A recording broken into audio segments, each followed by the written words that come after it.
arrived not for waging a battle of diplomacy, but for embarking on his mission of asserting the right of the Indian people to be masters of their destiny and cultivating friendship with the world.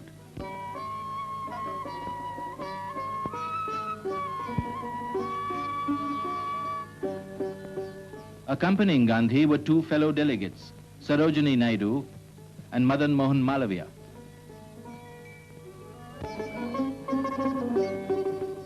At noon on August 29th, the Rajputana steamed out. Jawaharlal Nehru watched the ship that carried the sole representative of 1/5 of the human race to the Arabian Sea and the far west.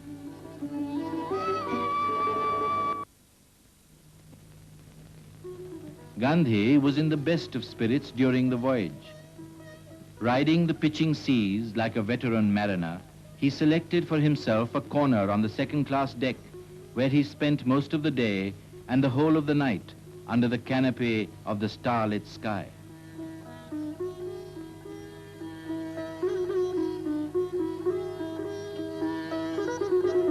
The quaint traveler carried the scantiest of luggage and scrupulously observed his daily routine on board the ship.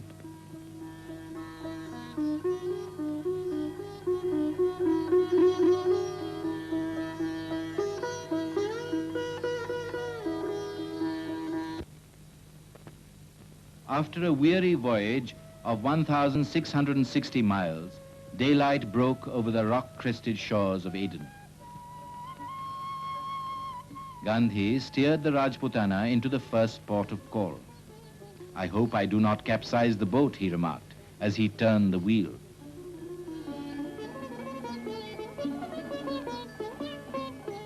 A big welcome awaited Gandhi at Aden.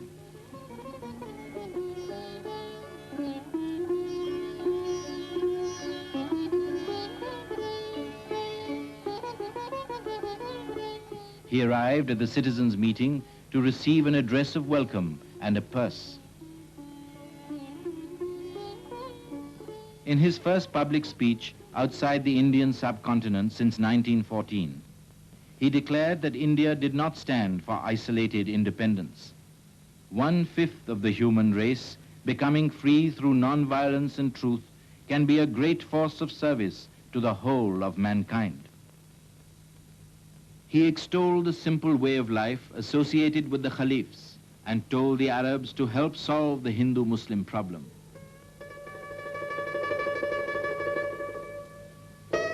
As the ship was gliding through the Suez, messages of welcome from the Egyptians poured in.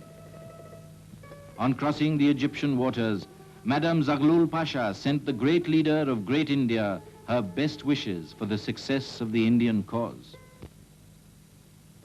Gandhi had in his loyal secretary Mahadev Desai an assistant who not merely relieved him of much of his routine work, but put his keen intellect and tireless capacity for work at his disposal. Mahadev's devotion to Gandhi was complete, and Gandhi's affection for him deep and unbounded.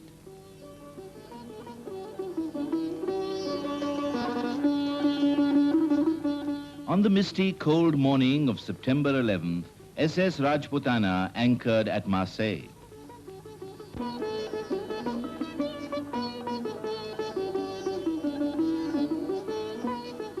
When the spiritual ambassador of India alighted on the soil of war-weary Europe, he was hailed with shouts of "Vive la Gandhi!"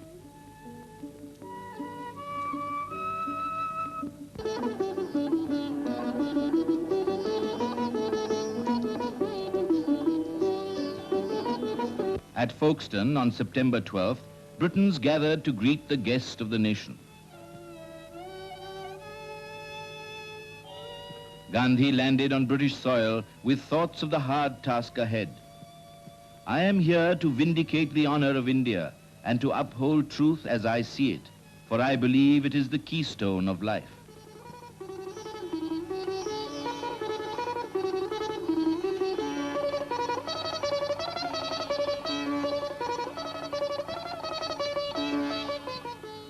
Gandhi had accepted Muriel Leicester's invitation to stay at Kingsley Hall, a centre dedicated to the slums of London.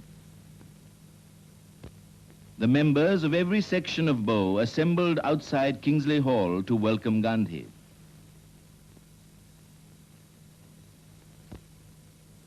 The Pearly King, accompanied by his son and daughter, came to pay respects to the distinguished visitor in his domain. Gandhi greeted the costermonger royalties, who offered him their best oranges. Take the orange, yes. Thank you, thank you. Thank you. I take only one, I take two. Kill!